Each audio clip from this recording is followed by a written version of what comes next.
Friends, आज की इस वीडियो में हम डिस्कस करेंगे मेमोरी यूनिट के बारे में। ठीक है, तो मेमोरी यूनिट में से आपके पास कोई भी जैसे एग्जाम हो, पुलिस का एग्जाम हो, एसएससी के एग्जाम हो, तो एक क्वेश्चन यहाँ से आपके पास जरूर आता है। तो आइए स्टार्ट करते हैं। तो पहला हमारे पास होता है बाइनरी डिजिट। ठीक है, तो सबसे छोटा जो हमारा कंप्यूटर में सबसे छोटा जो मेमोरी यूनिट होता है वो होता है हमारे पास बाइनरी। ठीक है, अब इसको बाइनरी डिजिट क्यों कहा जाता है?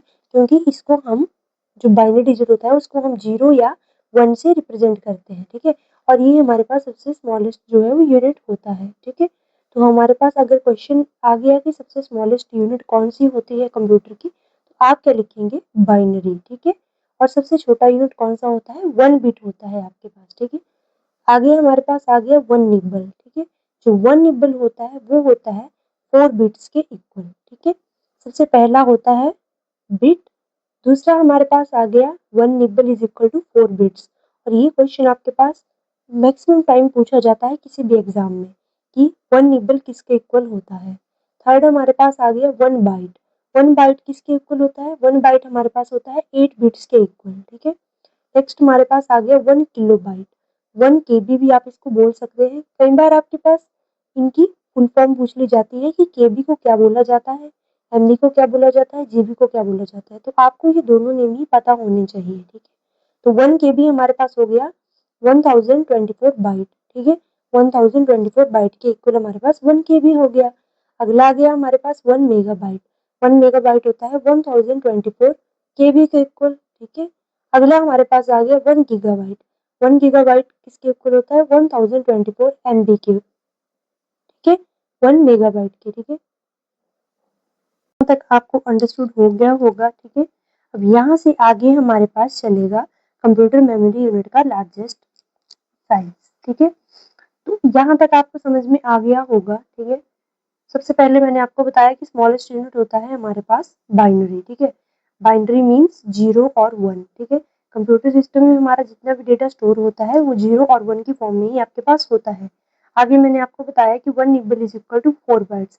अब ऐसा नहीं है कि आपको पास यही पूछा जाएगा कि 1 निबल 4 बिट्स के इक्वल होता है। आप आपसे उल्टा भी पूछा जा सकता है कि 4 बिट्स इज इक्वल टू, तो आप क्या लिखेंगे? 1 निबल। इसको आप हाफ बाइट्स भी बोल सकते हो। ठीक है, वैसे ही आपके पास एग्जाम में आ सकता है कि 8 बिट्स इज इक्वल टू, तो आप क्या लिखेंगे? 1 बाइट।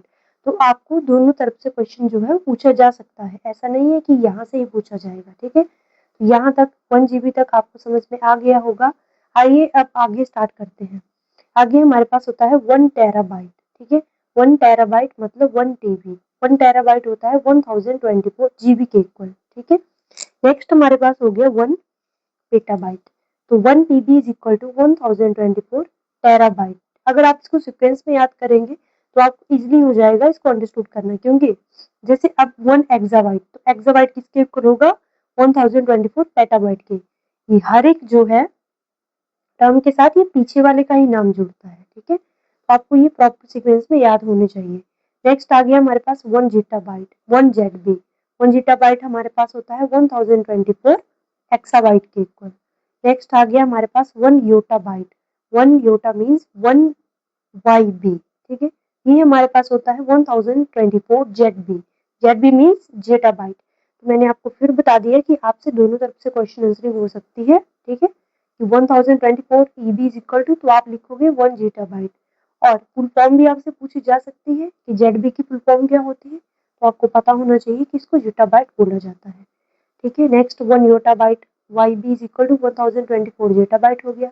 नेक्स्ट आ गया 1 ब्रोंटोबाइट। ब्रोंटोबाइट को क्या बोलते हैं? 1 बीबी।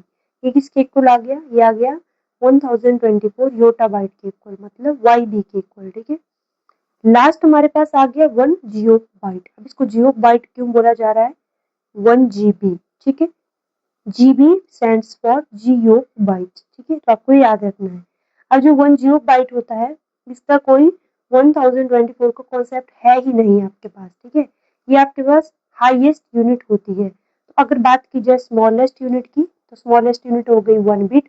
और अगर बात की जाए आपके पास हाईएस्ट यूनिट की, तो हाईएस्ट होती है 1 जियो बाइट। ठीक है, अब ये याद रखिएगा आप, एक ये जीबी आपके पास ये है, एक जीबी आपके पास ये है, इसका मतलब होता है गीगाबाइट।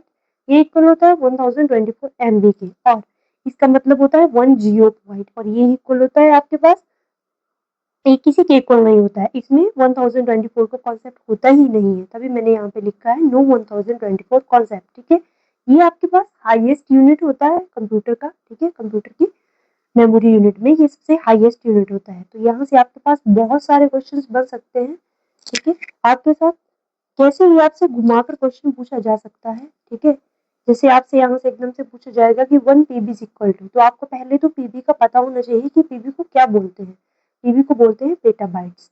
तो ये किसके इक्वल होता है, ये होता है 1024 टेराबाइट के इक्वल। ठीक है, तो आई होप आपको आज की वीडियो में अच्छी तरह से मेमोरी यूनिट के बारे में समझ में आ गया होगा।